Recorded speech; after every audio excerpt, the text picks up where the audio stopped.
As a salesperson, you definitely want to increase your sales and make more money whenever you want, and that might be challenging to endure and endure again objections, people complaining, or people saying that they are not really convinced about your product or service, and how to maintain the motivation despite all that resistance you may be getting from your potential clients.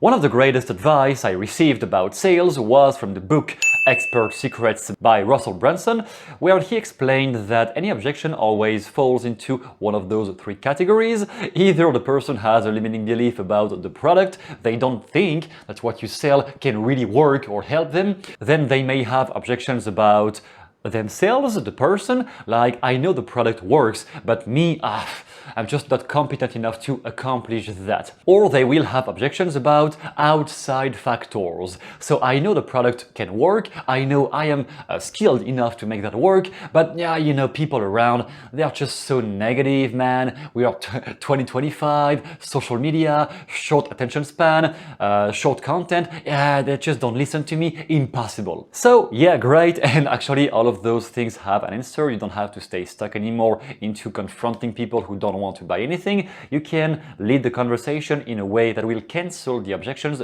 before they arise. And to give you a simple example of how that works, I wanted to share with you one conversation from my book, Magical Linguistics, in the chapter on sales, and how a resistant, reluctant prospect can be dealt with super easily. So the example here, which is imaginary, but I used several things I heard in actual sales conversations to make that as realistic as possible by assembling different people I had in mind at the same time.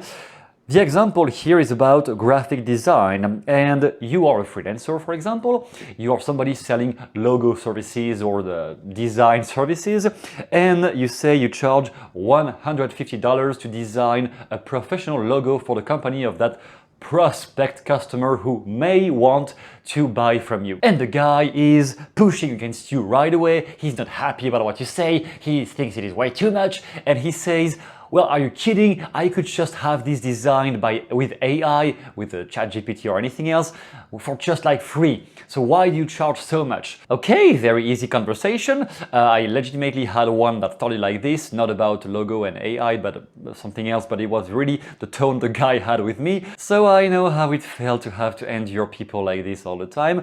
And basically, the answer, at least in this conversation, is, well, definitely AI is cheaper than what I could offer to you. And if you don't mind me asking, what has been your experience so far, sir, when using AI, ChatGPT or anything else you have been using to design your logo? It is going back in magical linguistics to the intention, the backstory, what happened before the person formed a judgment about this or that matter, their personal experience. Right here, if somebody is complaining about the price and saying something is cheaper, well, you still get to me in the end, so I guess what you have used so far as solutions did not really work out in the way you hoped it would. And the answer here is, well, I tried, but it was somewhat blurry and the damned bot could never follow my instructions properly. It kept giving me the wrong image, not what I have been asking for. So as a resulting outcome, as a result of what I have tried so far, I was not happy because as a result I did not get the logo I was hoping I would get. And the answer, instead of entering into ego argumentation with the prospect, which many salespeople do, unfortunately, you just pace, calm them down and say, for example, here, well, definitely I have seen that many times with many other customers. You're not the first one. I understand AI is quite difficult to use, isn't it? Yeah, it is it's quite annoying because it is not a real human, isn't it?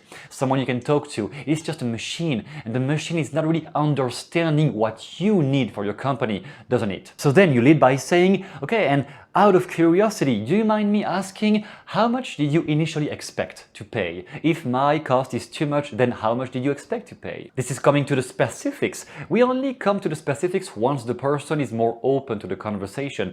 Getting into specifics too early about the price can be really confrontational if the person does not trust you yet.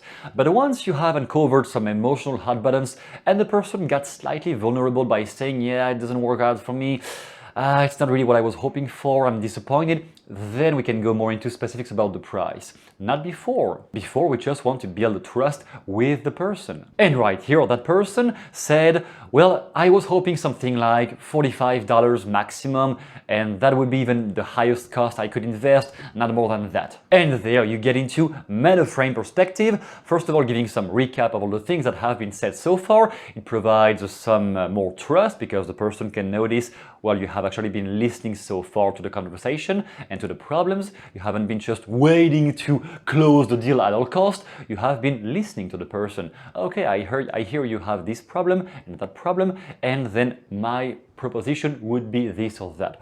So the idea of the meta frame here is to comment on the entire situation, not just on one single argument, but offering a broader overview on everything else that is happening, has happened, or will eventually happen later into that ongoing situation. And here the answer is, well, of course you might find the services for that price, sir, if you want to look for it, and it won't be with me, because I attach more importance to the satisfaction of my customers. To break that down even further, between $45, what you expected to pay, and $150, what I am receiving when I design something of value, the difference specifically is $95.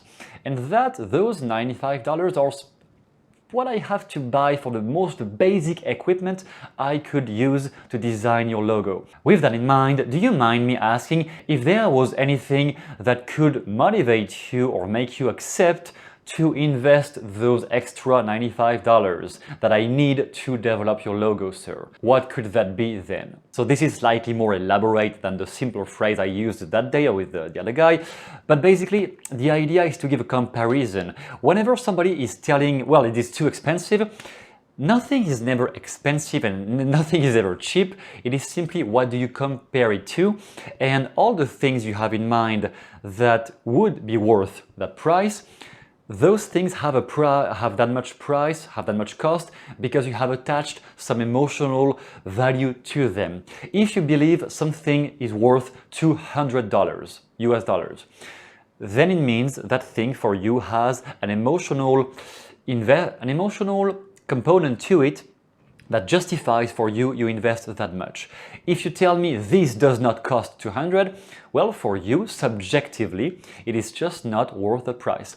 But if I can make a comparison with something that is actually worth the price, the simple cost of the equipment I need to use, this is something you can't really argue against if you haven't used that type of equipment. So I give a comparison that will be more difficult to argue against. Something I know the cost of that you don't know of. And I know this is much more pricey than what you think it is. And my time also is pricey because I value my time. If I don't value my time, then why should you pay me more? Because I don't value myself. Whereas if I do value myself, then you have to pay me more. And if you don't want to, fine. You will find somebody else, not me. That is the whole methodology I had developed when I had a brief job in sales long ago that taught me a lot about handling confrontational people, to say the least.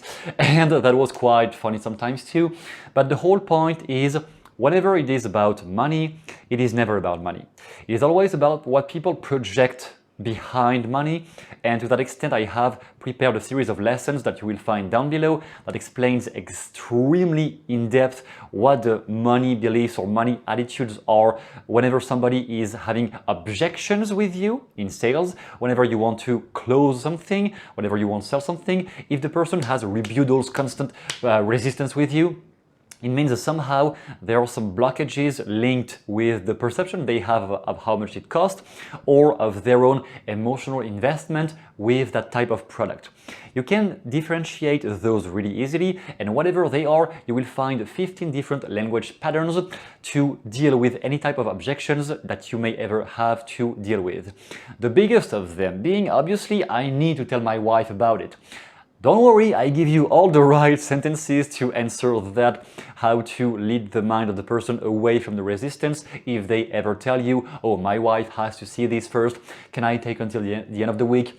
All of those things are covered down below. They come from experience and from having seen when I was teaching to people what worked the best to make them more fluid and fluent whenever they had to be on a sales presentation or some sales call. How could they become more motivated and more at ease with their customer. Everything is covered down below. You will find that on the first link. And if you decide to join this, there might be massive improvements, not just financially, because it is just finances are just the vehicle, not the end result. The final thing could be much more gratification in your work. It is so important, at least I think to me, to wake up in the morning and be compelled to work. If you're going every day with a hassle on your shoulders, like, I have to do that again, that is just going to decrease your performance.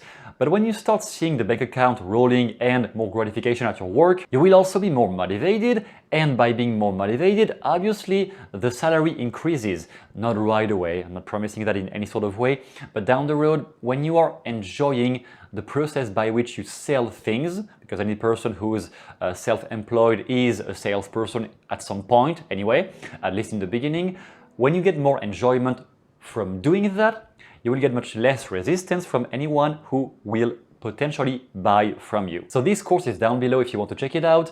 Thanks a lot for your interest, and in any case, see you soon in the next video here. Thank you for watching. Goodbye.